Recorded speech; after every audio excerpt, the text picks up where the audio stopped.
Comment surmonter un échec? Quel serait l'impact sur ton efficacité au quotidien si tu étais capable de surmonter rapidement les échecs?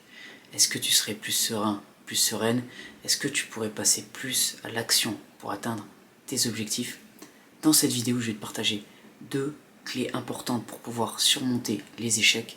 Si tu veux améliorer ton mental pour être plus performant, pense à t'abonner à la chaîne et activer la petite clochette pour ne rien louper. Donc le premier point que je voulais aborder avec toi, c'est le fait de comprendre, de prendre conscience que s'appesantir sur l'échec, c'est une perte de temps. S'appesantir, c'est rester focalisé sur l'échec, rester dans cet état d'esprit négatif sans tirer parti de la situation.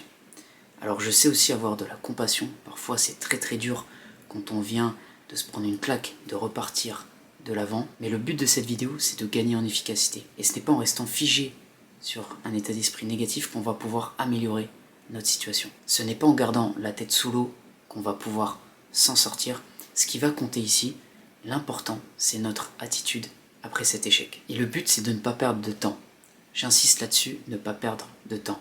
Alors peut-être qu'on a la tête dans le brouillard parce qu'on vient de vivre cette situation, mais il faut garder la foi qu'il y a une solution et que si on cherche assez longtemps, on va la trouver.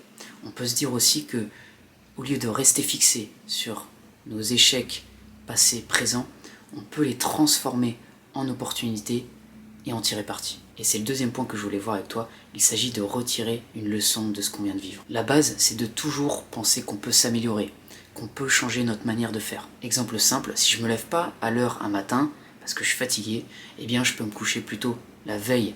J'ai un contrôle là-dessus. Retirer une leçon de nos échecs va tôt ou tard nous servir, que ce soit sur le plan mental, sur le plan renforcement mental ou sur des plans plus pratiques où on va apprendre quelque chose. Donc on peut se poser plusieurs questions. Qu'est-ce que je peux retirer comme leçon de cet échec? Qu'est-ce que je peux changer?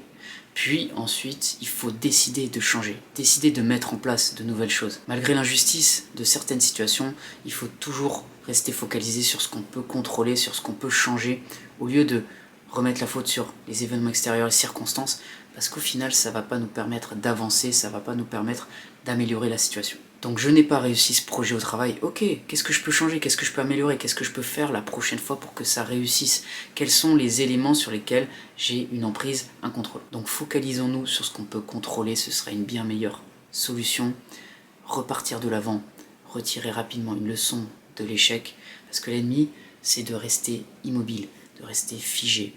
Repartir de l'avant, c'est la meilleure solution. Alors, parfois c'est difficile parce que, comme je disais, on a encore la charge émotionnelle de ce qu'on vient de vivre, mais il faut avoir aussi une certaine capacité à mettre ça de côté et à pouvoir repartir de manière objective vers une action plus logique. Ça va nous rendre service au lieu d'être trop pris dans l'émotionnel. Donc voilà pour cette vidéo, j'espère qu'elle t'a aidé. Si c'est le cas, tu peux t'abonner à la chaîne, tu peux liker aussi la vidéo et je te dis à bientôt pour une prochaine vidéo.